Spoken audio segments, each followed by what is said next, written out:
এটা গুৰুত্বপূৰ্ণ খবৰ ইতিমধ্যে গ্ৰেপ্তাৰ হৈছে বহু বিতৰ্কিত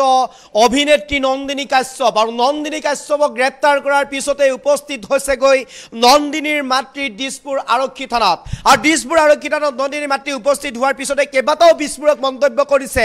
নন্দিনীৰ মাতৃয়ে আৰক্ষীৰ স্থিতিও যে এক প্ৰকাৰ এই সমগ্ৰ বিষয় সন্দৰ্ভত যে নৰম আছিল সেই কথা এতিয়া প্ৰকাশ পাইছে নন্দিনীৰ মাতৃৰ ভাষ্যৰ পৰাই আৰু সমগ্ৰ বিষয় সন্দৰ্ভত কেনেদৰে ঘটনা সংঘটিত হৈছিলে আৰক্ষীৰ ভূমিকা কি আছিল আৰক্ষীক জনোৱাৰ পিছত আৰক্ষীয়ে কি কৈছিলে সেইদিনাখন নিশা 25 তাৰিখে ঘটনা সংঘটিত কৰাৰ পিছত আৰক্ষীক যেতিয়া ফোন কৰা হৈছিল বুলি নন্দিনীৰ মাতৃয়ে কৈছিল ঠিক তেতিয়াই আৰক্ষীৰ উত্তৰ কি আছিল এই সমগ্ৰ কথা ইতিমধ্যে নন্দিনীৰ মাতৃয়ে কৈ গৈছে নন্দিনীৰ মাতৃয়ে কোৱাৰ পিছতে এক প্ৰকাৰ আৰক্ষীৰ ভূমিকাক লৈ প্ৰশ্ন উত্থাপন হৈছে আৰক্ষীৰ স্থিতিক লৈ প্ৰশ্ন উত্থাপন হৈছে আৰক্ষীৰ সন্দৰ্ভত আৰক্ষীয়ে সমগ্ৰ বিষয় সন্দৰ্ভত কেনে ধৰণৰ ভূমিকা পালন কৰিছিল এই সন্দৰ্ভত এতিয়া প্ৰশ্ন উত্থাপন হৈছে শুকুৰবাৰৰ দিনটোতেই এখন দুৰ্ঘটনা সংঘটিত কৰা বাহনৰ MVI কৰি ঘৰলৈ যাবলৈ দিয়া হৈছিল এই ধৰণৰ কথা ইতিমধ্যে উল্লেখ কৰিছে নন্দিনীৰ মাতৃয়ে সমান্তৰালভাৱে ৰহস্যজনকভাৱে নন্দিনীৰ স্বাস্থ্য পৰীক্ষা কৰোৱা নাছিল আৰক্ষীয়ে তাক লৈ এতিয়া প্ৰশ্ন উত্থাপন হৈছে তাক লৈ এতিয়া চৰ্চা চলা পৰিলক্ষিত হৈছে এক প্ৰকাৰ ক'ব লাগিব নন্দিনীৰ মাতৃৰ এই ভাষ্যটোতে সকলো কথা স্পষ্ট হৈ পৰিছে আৰক্ষীৰ স্থিতি স্পষ্ট হৈ পৰিছে আৰক্ষীয়ে কি ভূমিকা ল'ব লাগিছিল তাক লৈ স্পষ্ট হৈ পৰিছে আৰক্ষীয়ে যে সমগ্ৰ বিষয়টোত নৰম আছিল এই কথা স্পষ্ট হৈ পৰিছে আৰু নন্দিনীৰ মাতৃয়ে যি মন্তব্য কৰি গৈছে এই মন্তব্যই এক প্ৰকাৰ এই বিস্ফোৰণ ঘটাইছে এতিয়া আৰক্ষীৰ স্থিতিক লৈ শেহতীয়াকৈ কিছু মুহূৰ্তৰ পূৰ্বে বহু বিতৰ্কিত অভিনেত্ৰী নন্দিনী কাশ্যপক গ্ৰেপ্তাৰ কৰাৰ পিছতেই মাতৃ উপস্থিত হৈছিল গৈ আৰক্ষী থানাত আৰু মাতৃ উপস্থিত হোৱাৰ পিছতে সমগ্ৰ কথা এফালৰ পৰা কৈ গৈছিল সংবাদ মাধ্যমৰ সন্মুখত আৰু তাৰ পিছতেই এই সমগ্ৰ বিষয় এতিয়া ফাদিল হৈছে বিস্ফোৰণ হৈছে মাতৃৰ মুখৰ পৰাই আৰক্ষীৰ ভূমিকাক লৈ আৰক্ষীৰ ভূমিকা যে সন্দেহজনক আছিল বা আৰক্ষীয়ে যে সমগ্ৰ বিষয় সন্দৰ্ভত নৰম আছিল তাক লৈ এতিয়া প্ৰশ্ন উত্থাপন হৈছে তাক লৈ এতিয়া চাঞ্চল্যৰ সৃষ্টি হৈছে কিয় আৰক্ষীয়ে অভিযোগ অনুসৰি আৰক্ষীয়ে সেইদিনাখন নিশা ফোন কৰাৰ পিছত আৰক্ষী থানালৈ আহিবলৈ মানাও কৰিছিল এই অভিযোগ উত্থাপন হৈছিল আৰু এই সমগ্ৰ বিষয় সন্দৰ্ভত ইতিমধ্যে আৰক্ষী সন্দৰ্ভত ইতিমধ্যে মন্তব্য কৰিছে নন্দিনী কাশ্যপৰ মাতৃয়ে আৰু নন্দিনী কাশ্যপৰ মাতৃয়ে যি কথা কৈ গৈছে এই কথাটোই যেন এক প্ৰকাৰ আৰক্ষীৰ যি স্থিতি সেই স্থিতি স্পষ্ট হৈ পৰিছে কিয় আৰক্ষীয়ে এনেধৰণৰ ভূমিকা অৱতৰণ কৰিলে এনেধৰণৰ ভূমিকাত কিয় থাকিল আৰক্ষী তাক লৈ এতিয়া প্ৰশ্ন উত্থাপন হৈছে আৰু এনেধৰণে এতিয়া আৰক্ষীৰ এই কৰ্মকাণ্ডক লৈ এতিয়া সাধাৰণ জনতা অস্বস্তিত পৰিছে বা সাধাৰণ জনতা এক প্ৰকাৰ এই সমগ্ৰ ঘটনা সন্দৰ্ভত এতিয়া ভাবিবলৈ বাধ্য হৈছে সাধাৰণ জনতাই কিয়নো আৰক্ষীৰ প্ৰতিটো কামক লৈ আৰক্ষীৰ ওপৰত বিশ্বাস ৰাখে আৰক্ষীৰ ওপৰত আস্থা ৰাখে সাধাৰণ সচেতন জনতাই কিন্তু আৰক্ষীয়ে যদি এনেধৰণৰ কাণ্ড কৰে বা আৰক্ষীয়ে যদি সমগ্ৰ ঘটনা সন্দৰ্ভত বা যিকোনো ঘটনাই হওক আৰক্ষী যদি নৰম হয় তেনেহ'লে সাধাৰণ জনতাই ন্যায় ক'ত পাব তাক লৈ প্ৰশ্ন উত্থাপন হৈছে আৰু নন্দিনী কাশ্যপৰ যিগৰাকী মাতৃ নন্দিনী কাশ্যপৰ মাতৃৰ ভাষ্যত আৰক্ষীৰ স্থিতি স্পষ্ট আৰক্ষীৰ স্থিতি কেনেকুৱা আছিল সেই কথা স্পষ্ট হৈ পৰিছে আৰু শেহতীয়াকৈ নন্দিনী কাশ্যপে যে বাহনো চলাব নাজানে সেই কথা ওলাই পৰিছে বা নন্দিনী কাশ্যপৰ বাহনখনে যে কেইবাবাৰো এনেধৰণৰ বায়ু গতিত যোৱাৰ বাবে কেইবাবাৰো চালান কাটি থৈ দিছিল বাহনখনৰ সেই কথাও এক প্ৰকাৰ এতিয়া ফাদিল হৈছে বা সেই কথাও এতিয়া ওলাই পৰিছে এক প্ৰকাৰ গ্ৰেপ্তাৰৰ পাছত আৰক্ষী থানাত উপস্থিত হোৱাৰ পিছতেই নন্দিনীৰ মাতৃয়ে যিসমূহ তথ্য কৈ গৈছে সংবাদ মাধ্যমৰ সন্মুখত এই তথ্য এক প্ৰকাৰ ৰহস্যৰ আৱৰ্তত সোমাই পৰিছে এই কথাক লৈ এতিয়া চাঞ্চল্যৰ সৃষ্টি হৈছে এই মুহূৰ্তত নন্দিনী কাশ্যপৰ মাতৃৰ সেই বিশেষ মন্তব্যটো আমাৰ তাত আছে আমি এক্সক্লুসিভলি সেই মন্তব্যটো দেখুৱাবৰ কাৰণে আমি চেষ্টা কৰিছো চলি আছে আপোনালোকক মই একদম হাতজোৰ কৰি কৈছো এবাৰ কল বা কিবা হাতজোৰ গৈছিলে দেউতাক দুবাৰ গৈছে যেহেতু থানালৈ আহোঁতে তেওঁলোকৰ মানুহ আমি দুবাৰ মাতিছোঁ আমি দেওবাৰৰ পৰা তেওঁলোকক মাতি আছোঁ তেওঁলোক থানালৈ প্ৰথম কথা অহা নাছিলে তেওঁলোকে ৰিজন দেখাইছিলে তেওঁলোকৰ পেচেণ্ট ৰখিবলৈ মানুহ নাই তাৰপিছত নাই অহাৰ কাৰণে আমি আকৌ সোমবাৰে যেতিয়া তেওঁক মাতিছিলে নন্দিনীৰ দেউতাকে গোটেই ৰাতি 7:30 মানৰ পৰা ৰাতি 12টা বজালৈকে তেওঁলোকৰ লগত ৰখি তেওঁলোকক সহায় কৰিব গৈছিল কিন্তু তেওঁলোকক সহায় কৰিব যোৱাতে কোনোবা কেইজনমান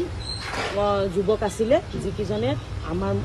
আমাৰ দেউতাকক দাবী ধমকি দি তেওঁলোকক মানে সহায় কৰিব নিদিলে। এই কথাখিনি আপোনালোকে কিয় কোৱা নাছিলে? সেইটোৱে কথা। আমি এতিয়া মই মানে কৈছো যে ভুল হৈছে নে শুদ্ধ হৈছে মই নাজানো। কোন তাৰিখৰ? এইটো আপোনাৰ সোমবাৰে ৰাতি গৈছে দেউতাকে হাতত নহয় এপল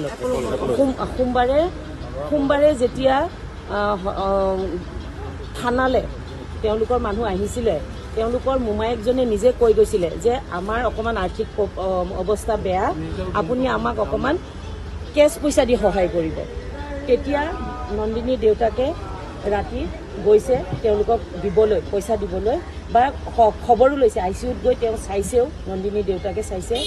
আৰু পইচা দিবলৈও গৈছে বা যি লাগে আৰু অকল পইচা বুলি নহয় গোটেই সহায় কৰিব গৈছে। ডক্টৰৰ লগতো কথা পাতিছে নন্দিনীৰ দেউতাকে। কিন্তু সেই সময়ত কেইজনমান যুৱক আছিলে তাতে, আমি নাজানো কোন, হেৰি কৰি তেওঁলোকে দাবী ধমকি দি দেউতাকৰ পৰা সহায় লোৱাত বাধা কৰিলে। তেওঁলোকে কৈ আছে যে দেউতাকে বাধা কৰিলে সোমবাৰে ৰাতি।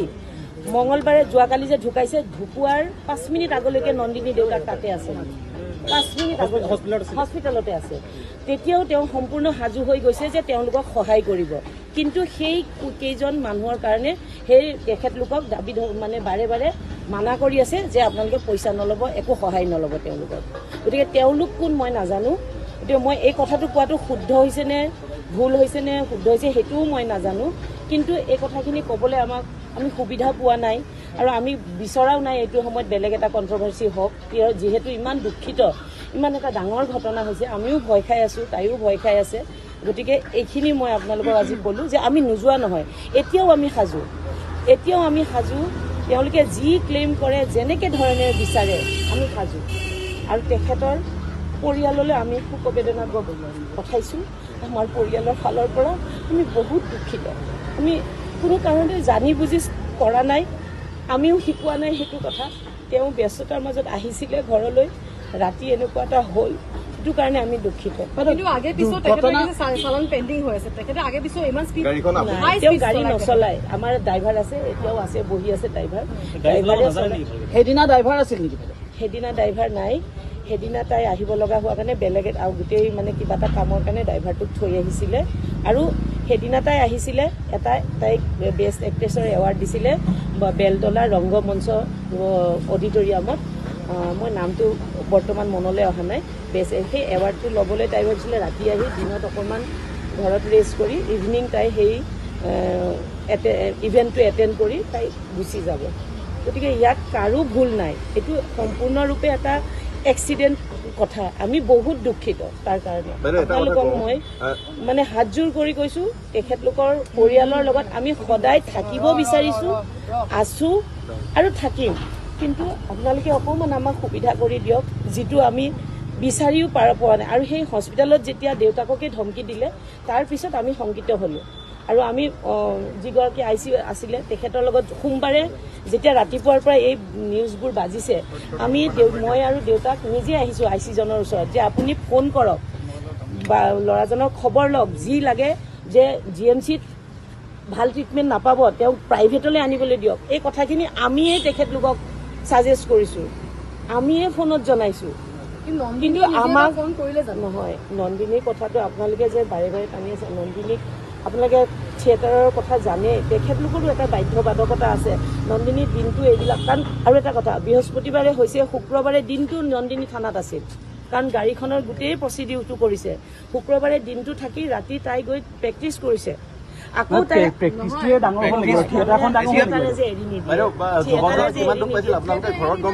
আমি নাই পোৱা, ঘৰত নাই পোৱা। আৰু যেতিয়া আমি খবৰ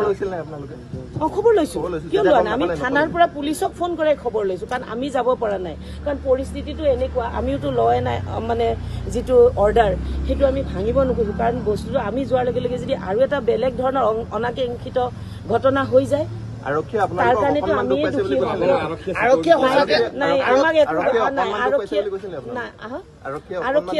আৰক্ষীয়ে কি আমাক তেনেকে একো কোৱাই নাই, কৈছে নাই নে মানে আমি আছো, আমি ঠিকে আছে।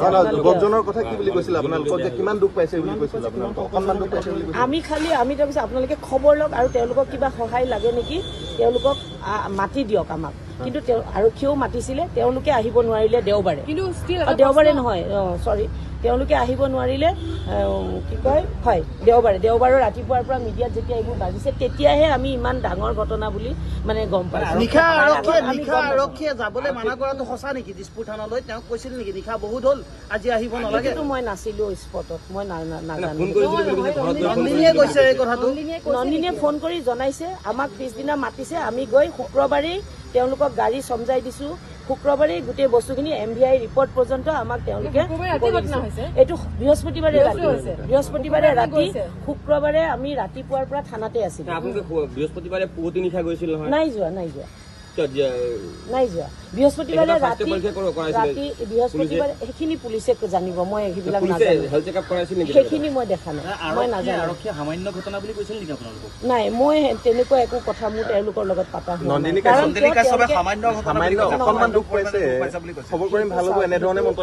এতিয়া কথা কি তাইও ভয় খাইছে তাইও বস্তুটো একো মানে খুব হৰভৰি হৈছে ন বস্তুটো আপোনালোকে দেখিছে চাৰিওফালৰ পৰা প্ৰেছাৰ এটা আহিছে কিন্তু ইমানেই ভয় খাইছে থিয়েটাৰ ৰিহাৰ্চেল কৰিব যাবলৈ পাৰিছে ৰাতি অহাটো সেইটো এক্সিডেণ্ট কৰিম বুলি অহা নাই গতিকে এক্সিডেণ্টটো হোৱাৰ পিছতহে ভয় খাব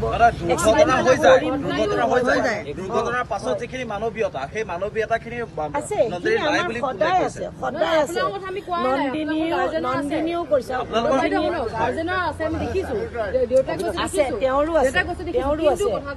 নন্দিনীয়ে এবাৰ হলেও ফোনটো কিয় নকৰে প্ৰশ্ন আহিবই ফোন কৰিছে কৈছোতো আপোনালোকে দুটা কৰিছে আপোনালোকে যেনেকে এই ভিতৰুৱা কথাখিনি নাজানে ভিতৰুৱা মানে ধৰক আমি হেল্প কৰিবলৈ গৈ যে হেল্প কৰিব নোৱাৰিলো আৰু সেই হেল্প যদি কৰিব পাৰিলে আজি ল'ৰাটো এনেকুৱা নহলহেঁতেন কাৰণ GMCত তেওঁ প্ৰপাৰ ট্ৰিটমেণ্ট নাপালে তাৰপিছত আমি কোৱাৰ কাৰণেহে তেওঁলোকে এই এপললৈ আনিলে তেতিয়াও আমি ৰেডি GMCলৈ আমি আৰক্ষীৰ দ্বাৰা ফোন কৰিছো কাৰণ প্ৰথম ঘটনাটো আপোনালোকক মই হাতযোৰ কৰিছো এইটো চিকিউৰিটি ৰিজনৰ কাৰণে আমি তালৈ যাবলৈ আমি পুলিচক সোধোতেও তেওঁলোকে কৈছে আপোনালোকে এতিয়াই নাযাব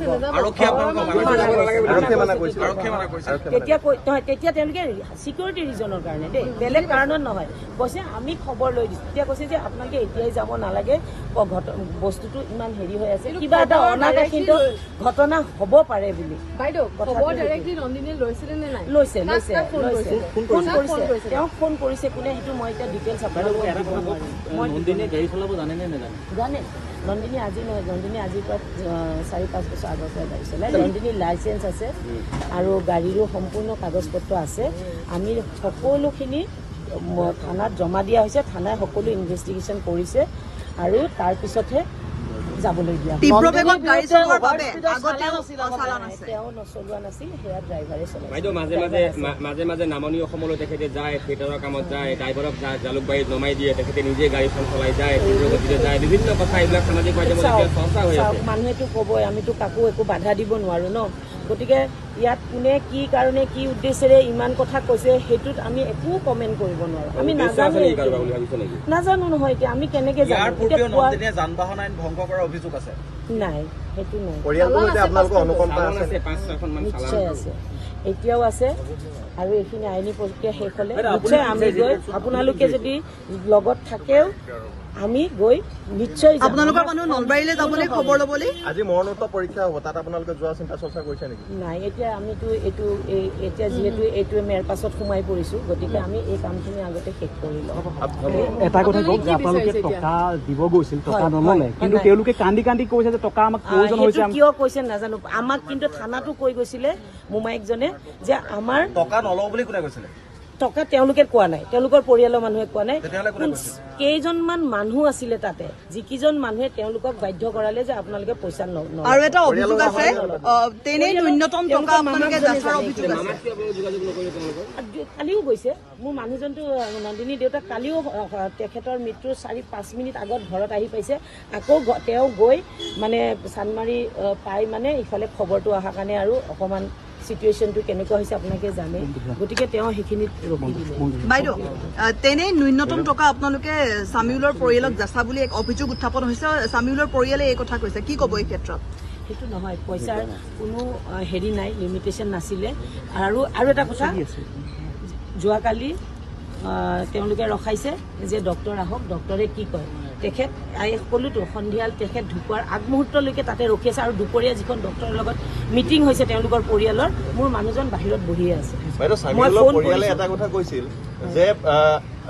নন্দিনী কাশ্যপে তেওঁলোকক ক'লে যে আপোনালোকে পুলিচৰ ওচৰত যায় কেছ কৰে, যি কৰে কৰক, এই ক্ষেত্ৰত মই কোনোভাৱে জড়িত নহয়, মই কোনো টকা দিব নোৱাৰো, এনেধৰণে তেওঁলোকে অভিযোগ এটা আনিছে। সেইটোৱে এতিয়া সেই কথাটো এতিয়া কোনে ফোন কৰিছিলে, কোনে কৈছে মইতো ক'ব নোৱাৰিম, সেইটো মইতো এইটো তেখেতেই জানিব ন। এবাৰো খবৰ নোলোৱা বুলি কৈ আছে। সেইটো মিছা কথা, কাৰণ মই আপোনালোকক কি বুলি ক'ম, এতিয়া কি প্ৰমাণ দিম, কেনেকে প্ৰমাণ দিম, মইতো সেইটোৱে, সেইকাৰণে আমি একো ক'ব খোজা নাই, আমাৰ ওচৰত প্ৰমাণ নাই, কিন্তু নাই দিয়া। মই নিজে বিচাৰিছো যি এটা অনাকাংক্ষিত ঘটনা হ'ল তাৰ এটা সুবিচাৰ হওক, ন্যায় ব্যৱস্থা যি আছে ন্যায়ভাৱে যি শাস্তি দিয়ে তাকতো আমি মানিবলৈ বাধ্য। আমি ন্যায়ৰ উৰ্ধত নহয়, হয়নে? যে আমি ন্যায়ালয়ৰ উৰ্ধত আমি কোনোৱেই নহয়, আপোনালোক আমি কোনো নহয়। গতিকে ন্যায় ব্যৱস্থাই ন্যায় কাম কৰক, তেওঁলোকে আমাক যি শাস্তি দিয়ে সেয়া আমি মূৰ পাতি ল'বলৈ সাজু, তাইও সাজু। আৰু লগতে তেখেতলোকৰ যিজন ল'ৰাৰ এনেকুৱা এটা অনাকাংক্ষিত ঘটনা হ'ল, যিটো হ'ব নালাগিছিল, তাৰ কাৰণে আমি দুখিত। আৰু তেখেতলোকৰ ওচৰত এইখিনি শেষ কৰি আমি নিশ্চয় আমি গোটেই পৰিয়ালটো তেওঁলোকৰ ওচৰত আমি উপস্থিত। বাইদেউ, নন্দিনী কাশ্যপৰ যি দায়েৰা মন্তব্য আছে সেই মন্তব্যৰ বিষয়ে সকলো অসমবাসী